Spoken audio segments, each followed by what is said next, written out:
kelompok 11 akan mempresentasikan tentang Islam di Vietnam dan Cina. Yang pertama, tradisi dan kebudayaan masyarakat Vietnam dan Cina. Vietnam, musik. Sepanjang sejarah, bangsa Vietnam paling banyak dipengaruhi oleh tradisi musik Cina di samping Mongolia, Korea, dan Jepang. Antara genre musik tradisional Vietnam ialah yang pertama, ada nanak. Ya, ini merupakan bentuk musik istana yang paling laris. Kemudian ada Chow pula yang merupakan sebentuk teater musikal yang umumnya berbaur satira. Kemudian ada lagi Sam atau Hat Sam yang merupakan sejenis musik rakyat Vietnam. Kemudian ada Quan Ho, yaitu nyanyi berselisih ganti, dan ini juga terkenal di seluruh Vietnam. Kemudian ada lagi yang namanya Hat Chow Pan atau Hat Pan yang digunakan untuk menyeru semangat dalam upacara keagamaan. Kemudian ada Nak dan Toch Chai Bian yang merupakan bentuk musik rakyat modern yang muncul pada tahun 1950-an. Kemudian ada Chatru yang merupakan musik rakyat populer, dan juga terdapat berbagai alat musik tradisional seperti danbau, kecapi bertali satu, dan gau, rebab bertali dua, berbadan kelapa, dan juga dan nguyat, yaitu sitar dua tali berukir. Masuk pada pakaian. Audai merupakan pakaian tradisional dari Vietnam yang memiliki sangat kaya akan sejarah dan makna. Misalnya baju ini dijahit dengan 5 bagian tubuh, di mana 4 bagian tubuh pokok bermakna ayah dan ibu pihak suami, dan 1 bagian tubuh tambahan untuk ayah dan ibu pihak istri, serta memiliki 5 kancing yang bermakna manusia, upacara, moral, pengetahuan, dan kepercayaan. Contoh lain pakaian Vietnam antaranya ada juga aututan, yaitu pakaian perempuan 4 bagian. Ada juga lagi disebut pakaian yem, yaitu baju dalam wanita. Ada juga aubaba, baju golongan kampung lelaki maupun perempuan. Kemudian ada juga augam, kain tunik broket formal untuk acara kerajaan. Kemudian lagi aude dan varian augam yang dipakai pengantin laki-laki. Ya. Masuk ke pernikahan. Di Vietnam terdapat 6 tahapan sebelum pernikahan, yaitu pertama Nap Tai, yaitu pengantin pria dan keluarganya akan mendatangi rumah dari pengantin wanita dan meminta restu dari keluarga wanita untuk menikahinya. Biasanya pengantin pria membawa daun dan buah pinang sebagai simbol ikatan pernikahan mereka yang tidak akan putus. Tahap kedua adalah Pandan, yaitu tahapan yang melibatkan pertemuan keluarga yang lebih formal dan dekat, di mana belum mendapat restu dari pihak keluarga wanita. Kemudian lanjut tahap ketiga, yaitu Nakcat. Ini adalah tahapan di mana keluarga pengantin pria mengungkapkan rencana pernikahan kepada keluarga pengantin wanita, sedangkan keluarga pengantin wanita akan memutuskan apakah akan menerima rencana pernikahan tersebut dan memberi restu kepada calon pengantin. Kemudian tahap keempat itu Tinki. Ini keluarga pengantin wanita memberitahukan kepada keputusan mereka apakah memberi restu atau tidak. Pemberitahuan ini bersifat formal dari keluarga pengantin wanita kepada keluarga pengantin pria. Kemudian masuk ke tahap kelima, yaitu Nakte, yaitu apabila pernikahan tersebut direstui oleh keluarga pengantin wanita. Pada tahap ini keluarga pengantin wanita akan memberitahukan apa saja yang dibutuhkan oleh pengantin wanita saat upacara pernikahan diadakan, dan menetapkan tanggal kapan keluarga pengantin pria akan membawakan hadiah. Dan tahap terakhir yaitu Dangen, yaitu ritual pernikahan untuk memohon restu leluhur mereka. Dan pada tahapan ini kedua pasangan tersebut sudah resmi menikah. Dulu masyarakat Vietnam percaya bahwa apabila salah satu dari tahapan ini dilanggar, maka akan mendatangkan musibah kepada kedua keluarga. Namun seiring berjalannya waktu, saat ini demi menghemat waktu dan biaya, hanya 3 tahapan yang umumnya diadakan, yakni Nap Tai, Pandan, dan Dangen. Oke, kita masuk kepada kebudayaan Cina. Pertama, kaligrafi Cina. Kaligrafi atau tulisan Cina adalah seni menulis tanda-tanda bahasa Cina.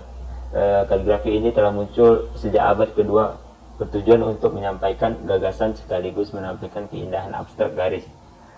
Kaligrafi Cina dapat ditulis dengan menggunakan kuas dengan mengandalkan pergelangan tangan yang bergerak dengan luas. Kuas yang digunakan terbuat dari bambu dan tinta untuk menuliskan huruf-huruf Cina yang penuh makna. Kemudian yang kedua, makan menggunakan sumpit. Awalnya sumpit diciptakan bangsa Tiongkok sejak 3000 sampai 5000 tahun yang lalu. Di dalam masyarakat Tionghoa dan Cina, tradisi makan bersama adalah kesempatan berkumpul sebagai sarana untuk mempererat tali persaudaraan antara sanak keluarga dan teman-teman. Itulah sebabnya agar pertemuan menyenangkan, maka penggunaan alat makan yang tajam harus dihindari.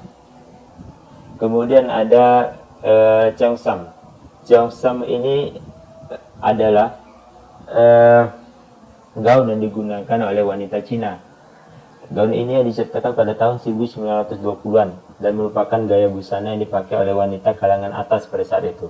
Istilah Cheongsam yang berarti pakaian panjang dan terjemahkan ke dalam bahasa Inggris dari dialek provinsi Guangdong, Kanton di Tiongkok. Adapun daerah lainnya menyebut pakaian ini sebagai kipau.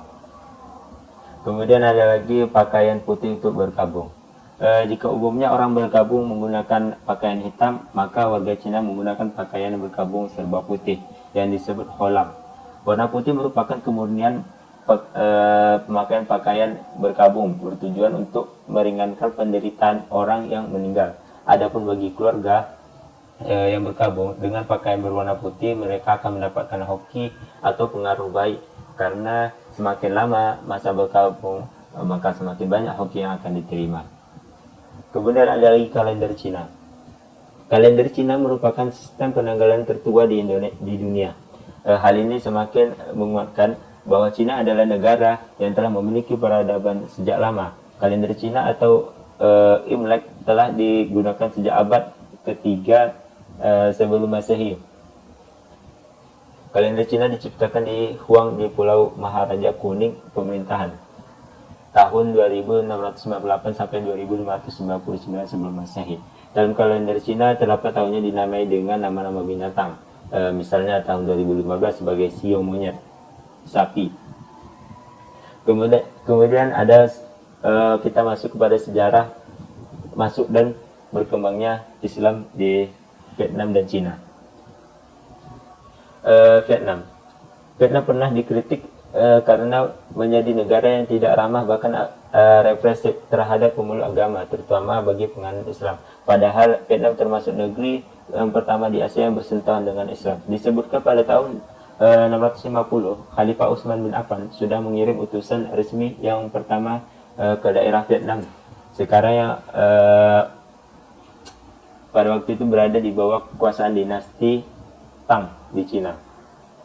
Bukti lain menyebutkan bahwa sebenarnya Islam masuk ke Vietnam mulai akhir abad ke-11 yang dibawa oleh para pedagang India, Arab, dan Persia yang singgah di kawasan itu. Namun, jumlah pemeluk Islam di Vietnam mulai meningkat ketika Kesultanan Malacca memperluas wilayah di saat kerajaan Champa runtuh pada tahun 1471. Namun, Islam belum menjadi agama yang dikenal secara luas di kalangan Cham sampai pertengahan abad ke-17. Islam baru dikenal dan jumlah pemeluknya bertambah ketika sekitar pertengahan abad ke-19 banyak Muslim Cham yang berimigrasi dari Kamboja dan menetap di daerah Sungai Mekong. Pada awal abad ke-20, ketika Vietnam menjadi jajahan Prancis, kaum Melayu Islam mulai memiliki pengaruh kuat pada orang Cham dan masjid-masjid serta madrasah banyak didirikan di daerah selatan. Sejak masa itu, para ulama Melayu mulai memberi khutbah di masjid-masjid dalam bahasa Melayu dan mulai banyak orang yang belajar ke madrasah-madrasah yang didirikan oleh orang Melayu Cham. Setelah kemerdekaan Vietnam, terutama selama masa perang 1957 sampai 1975, kehidupan orang-orang Islam relatif terisolasi bahkan disisihkan. Nasib mereka bertambah malang setelah perang berakhir dan seluruh Vietnam dikuasai oleh Partai Komunis. Tahun pertama Republik Sosialis Vietnam yang ditandai reunifikasi atau penyatuan kembali seluruh Vietnam, kehidupan umat Islam makin tertekan. Mereka dilaporkan memang tidak mengalami kekerasan fisik, namun banyak yang ditutup oleh pemerintah dan orang-orang Islam dilarang berhubungan bahkan berbicara dengan orang-orang asing. Tekanan tersebut membuat banyak di antara penduduk Muslim Vietnam yang kemudian memiliki meninggalkan negeri mereka. Setelah berdirinya Republik Sosialis Vietnam pada tahun 1976, tercatat sekitar 55.000 Muslim Cham berimigrasi ke Malaysia dan 1.750 orang lainnya diterima sebagai imigran oleh negara Yaman. Terjadinya gelombang imigrasi yang hebat dari para Muslim Vietnam ini tidak lepas dari perubahan politik dan kekuasaan di negara tersebut. Mereka yang tetap tinggal disebutkan memang tidak mendapatkan penganiayaan dan kekerasan, namun mereka tidak dapat beribadah menurut keyakinan dan mengklaim bahwa masjid-masjid banyak ditutup oleh pemerintah. Pada tahun 1985, komunitas Muslim Vietnam, khususnya di Ho Chi Minh City, mulai terverifikasi mereka tidak hanya orang asli Vietnam saja. Kemudian masuk ke Cina. Agama Islam telah hadir di Cina lebih dari 1.400 tahun yang lalu. Dalam hal ini terdapat berbagai teori mengenai kehidupan kedatangan Islam di Cina. Teori yang pertama tertulis dalam kitab sejarah Cina yang berjudul Ciu Tang Su, yang diceritakan Cina pernah mendapat kunjungan diplomatik dari orang-orang Tasik atau Arab. Orang-orang Tasik ini merupakan duta dari Tan Mimo atau Amirul Mukminin yang ketika, yakni Utsman bin Affan. Pada masa Khalifah, Utsman bin Affan menugaskan Sa'ad bin Abi Waqqas untuk membawa ajaran ilahi ke dataran Cina. Kemudian utusan Khalifah itu diterima secara terbuka oleh Kaisar Yongwei dari dinasti Tang. Sejak saat itu Islam dikenal mulai tersebar di berbagai wilayah di Cina. Kemudian ada juga teori kedua yang mengatakan bahwa Islam masuk di Cina melalui jalur perkawinan, di mana kalau diperhatikan wajah-wajah mereka sangat mirip dengan wajah orang Arab, Parsi, Turki, Uzbekistan, Afghanistan, dan ada juga yang kelihatan seperti orang Pakistan. Perkawinan di antara bangsa tersebut telah membantu mempercepat perkembangan dan penerimaan Islam di kalangan masyarakat Cina. Kemudian ada juga teori ketiga yang mengatakan perkembangan datangnya masuk Islam itu melalui jalur perdagangan lada. Jalur ini dipergunakan oleh saudagar Arab yang melakukan perdagangan melalui laut. Salah satu kesan akan kedatangan para pedagang tersebut adalah berdirinya masjid-masjid 5 di Guangzhou. Baik, selanjutnya kita masuk ke sejarah kerajaan besar Islam di Vietnam dan Cina, yaitu Kerajaan Champa. Kerajaan Champa atau bahasa Vietnam Chiem Tan adalah kerajaan yang pernah menguasai daerah yang sekarang termasuk Vietnam Tengah dan Selatan. Diperkirakan antara abad ke-7 sampai dengan 1832. Sebelum terbentuknya kerajaan Champa, di daerah tersebut terdapat kerajaan Lin Yi. Akan tetapi saat ini belum diketahui dengan jelas hubungan antara Lin Yi dengan Champa. Lin Yi diperkirakan didirikan oleh seorang pegawai pribumi yang bernama Qiu Lian, mengambil keuntungan dari merosotnya kekuasaan dinasti Han. Akhirnya untuk membentuk wilayah dari sebagian wilayah militer Cina. Kemudian menyatakan diri raja di Xianglin, wilayah yang paling selatan. Secara kasar dapat disamakan dengan bagian selatan, yaitu di daerah kota Hue yang sekarang menjadi provinsi Vietnam. Bismillahirrahmanirrahim. Assalamualaikum warahmatullahi wabarakatuh. Baiklah, di sini saya Tania Rahmadani akan melanjutkan penjelasan sebelumnya, di mana saya akan membahas 3 pembahasan. Yang pertama, 1. Keadaan sosial politik hukum di Vietnam dan Cina. Pertama, Vietnam. Keadaan sosialnya itu, penduduknya itu berjumlah lebih kurang 79.832 juta jiwa, dengan 80% penduduk asli Vietnam, sedangkan yang lainnya itu berasal dari Cina, Champa, Thai, Mio, Hmong. Agamanya itu seperti Katolik, Buddha, Taoisme, Konghucu. Vietnam bagian selatan itu menganut kepercayaan Katolik Roma, sedangkan perekonomian itu berdasarkan pertanian, industri, pertambangan, dan hasil hutan. Pertanian seperti padi, industri seperti tekstil, semen, pupuk, dan kaca. Pertambangan seperti emas, biji emas, dan timah. Hasil hutan seperti bambu, kayu, kayu manis, dan lain sebagainya. Yang kedua, politik. Satu-satunya partai yang ada di Vietnam itu adalah Partai Republik Sosialis Vietnam yang berpengaruh kuat terhadap politik dan pemerintahan Vietnam, di mana hanya organisasi yang bekerja samalah yang bisa ikut serta dan andil dalam pemilihan umum atau seperti politik dan pemerintahnya. Jika tidak bekerja sama, maka tidak bisa. Kemudian sistem hukumnya itu berdasarkan hukum komunis dan sipil Perancis. Yang kedua yaitu Cina, di mana keadaan sosialnya itu penduduknya berjumlah lebih kurang 1,3 juta jiwa, di mana mayoritasnya itu berasal dari suku bangsa Han, sedangkan yang lain itu berasal dari Mongol, Tiger, Uighur, dan lain sebagainya. Agamanya sama seperti Vietnam, yaitu terdapat Buddha, Konghucu, dan Taoisme. Juga terdapat sebagian Islam. Kemudian perekonomian itu berdasarkan pertanian, industri, pertambangan. Industri ini seperti tekstil, otomotif. Kemudian pertambangannya itu seperti minyak bumi, batu bara, merkuri, mangan, dan lain sebagainya. Kemudian politik. RRC ini merupakan suatu negara komunis sejak abad 20. Sedangkan hukumnya itu berdasarkan hukum sosialis Tiongkok yang merupakan rezim dari Tiongkok. Kemudian yang pembahasan kedua yaitu problematika Islam di Vietnam dan di Cina. Pertama, Vietnam. Sulit dapat pekerjaan. Memang berdasarkan konstitusional, Vietnam itu membebaskan untuk beribadah dan mendapatkan pekerjaan. Namun, tidak ada orang Islam yang bekerja sebagai tentara atau polisi. Kemudian penduduk CAM itu hanya sedikit sebagai ASN, serta lulusan dari pesantren dan perguruan tinggi yang berasal dari Timur Tengah itu sulit untuk mendapatkan pekerjaan, sehingga banyak dari mereka itu yang bekerja di Malaysia. Kemudian di Cina, kita sering mendengar berita bahwa Muslim di Xinjiang di Cina itu sering ditindas. Berdasarkan informasi yang kami dapatkan dari jurnal, yang narasumbernya itu Abdul Rakib mengatakan bahwa konflik ini berasal dari gerakan ekstremis internasional yang anti agama dan anti masyarakat, di mana mereka berbuat kericuan perpecahan, sehingga ya gini sering terjadi penindasan. Kemudian dia juga tidak menampik bahwa anak-anak dari penduduk Muslim Xinjiang yang bersekolah di sekolah umum ini belum boleh diizinkan untuk beribadah. Kemudian terjadi kesenjangan dari etnis ataupun agama di sana, apalagi agama Islam. Kemudian keadaan perkembangan Vietnam, Cina sampai sekarang. Yang pertama, Vietnam. Menurut produk domestik bruto atau PDB, bahwa Vietnam ini sudah masuk dalam kuartal 3 pada tahun 2020 sebesar 2,92 yang naik setiap tahunnya itu 0,39%.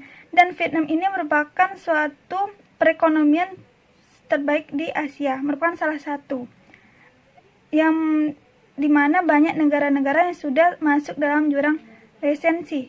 Kemudian Cina sudah menjadi raksasa ekonomi baru yang sudah menjadi pesaing bagi negeri Syam, yaitu Amerika, sehingga banyak para ekonom mengatakan bahwa perekonomian di Cina ini sulit ditiru dan sulit dikalahkan.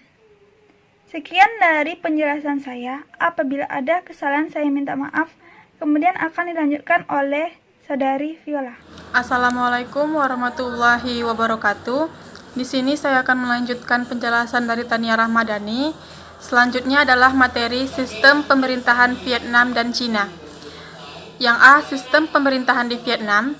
Vietnam adalah sebuah negara yang terletak di Asia Tenggara, tepatnya di kawasan semenanjung Indochina. Negara yang memiliki nama lengkap Republik Sosialis Vietnam ini merupakan negara komunis yang hanya mengakui satu partai, yaitu Partai Komunis. Kepala negara Republik Sosialis Vietnam adalah Presiden, juga merupakan panglima tertinggi militer Vietnam, sedangkan kepala pemerintahannya adalah seorang Perdana Menteri yang ditunjuk oleh Presiden atas persetujuan Majelis Nasional Vietnam. Ibu kota Vietnam adalah Hanoi. Adapun Majelis Nasional Vietnam adalah pemegang hak legislatif di negara tersebut, terdiri atas 498 anggota yang mempunyai tugas sebagai pembuat undang-undang. Majelis ini memiliki posisi yang lebih tinggi daripada lembaga eksekutif dan yudikatif. Seluruh anggota kabinet berasal dari Majelis Nasional.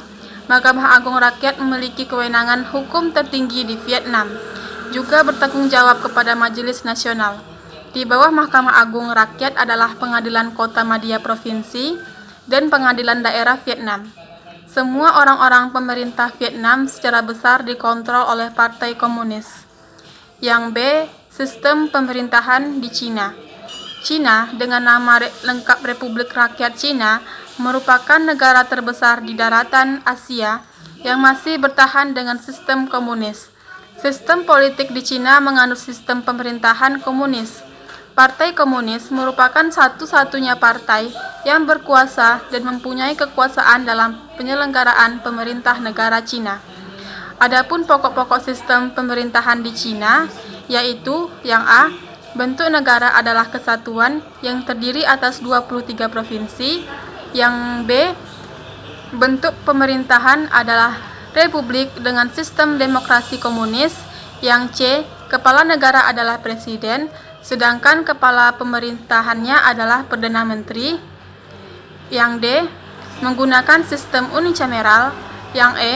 Lembaga negara tertinggi adalah Kongres Rakyat Nasional yang bertindak sebagai badan legislatif. Yang F. Kekuasaan yudikatif terdiri atas Supreme People Courts, Local People Courts, dan Special People Courts. Kekuasaan yudikatif dijalankan secara bertingkat oleh Pengadilan Rakyat di bawah pimpinan Mahkamah Agung Cina. Yang terakhir adalah konsep toleransi di Vietnam dan Cina. Yang A. Konsep toleransi di Vietnam. Konstitusi Vietnam secara resmi memberikan kebebasan beragama. Dalam praktiknya, pemerintah memberlakukan serangkaian undang-undang yang membatasi praktik keagamaan seperti persyaratan pendaftaran, papan kontrol, dan pengawasan. Semua kelompok agama harus meminta persetujuan dan mendaftar ke pemerintah. Menurut laporan tahun 2020 oleh Human Rights Watch, kegiatan keagamaan yang dilarang adalah kegiatan yang dianggap bertentangan dengan gagasan sewenang-wenang tentang kepentingan nasional, ketertiban umum, atau persatuan nasional. Namun, hukum harus terus diterapkan secara tidak merata.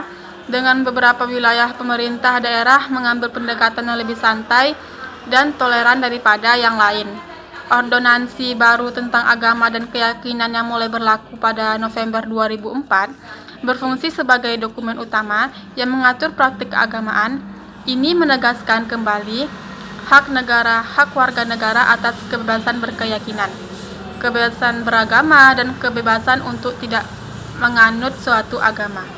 Bahwa pelanggaran terhadap kebebasan ini dilarang, namun ia menyarankan bahwa penyalahgunaan kebebasan berkeyakinan untuk beragama, untuk merusak perdamaian, kemerdekaan, dan persatuan negara adalah ilegal, dan memperingatkan bahwa kegiatan keagamaan harus dihentikan jika berdampak negatif terhadap tradisi budaya bangsa. Pemerintah secara resmi mengakui organisasi agama Buddha, Katolik, Protestan, Hoa-Hoa, Chaowi, dan Muslim. Semua aktivitas pesta tahunan dari banyak agama seperti Hari Natal, Hari Waisak dari umat Buddhis, dan serentetan pesta dari agama-agama yang berlangsung secara khidmat dengan partisipasi dari ratusan penganutnya. Yang B. Sistem prinsip toleransi di Cina. Cina selama ini dianggap negara komunis paling kuat di dunia, akan tetapi di balik itu semua ada kehidupan harmonis terutama dalam beragama. Padahal ideologi negara tidak bisa serta-merta meniadakan agama dalam kehidupan sosial bangsanya. Meski dalam praktiknya, tentu saja warga tidak seleluasa menjalankan peribadatan seperti halnya di negara demokrasi. Namun, setidaknya keberadaan masjid, gereja, dan vihara di negeri tirai bambu itu cukuplah menjadi bukti bahwa masih ada tanda-tanda kehidupan beragama di negara komunis tersebut. Konstitusi Republik Rakyat Cina menyatakan bahwa rakyatnya menikmati kebebasan beragama dan melarang diskriminasi berdasarkan keagamaan, serta melarang organ negara, organisasi publik, atau individu mengharuskan atau melarang orang-orang untuk menganut agama tertentu. Pemerintah Cina sangat menghormati kebebasan beragama di wilayah teritorialnya dan berkomitmen melindungi hubungan kemitraan pertukaran budaya akademisi baik dengan orang asing maupun organisasi keagamaan di Cina. Namun, undang-undang di Cina melarang organisasi asing memerintahkan non-pemerintahan melakukan aktivitas ilegal seperti mencari dukungan atau sponsor di negeri tirai bambu. Cina juga menentang keras semua bentuk ekstremisme yang ditampakkan melalui ujaran atau hasutan kebencian, diskriminasi, dan bentuk pelanggaran lain dengan cara menyalahgunakan prinsip-prinsip beragama. Demikianlah presentasi dari makalah kelompok 11. Jika ada salah-salah kata, saya mohon maaf, kami semua mohon maaf. Saya akhiri dengan wassalamualaikum warahmatullahi wabarakatuh.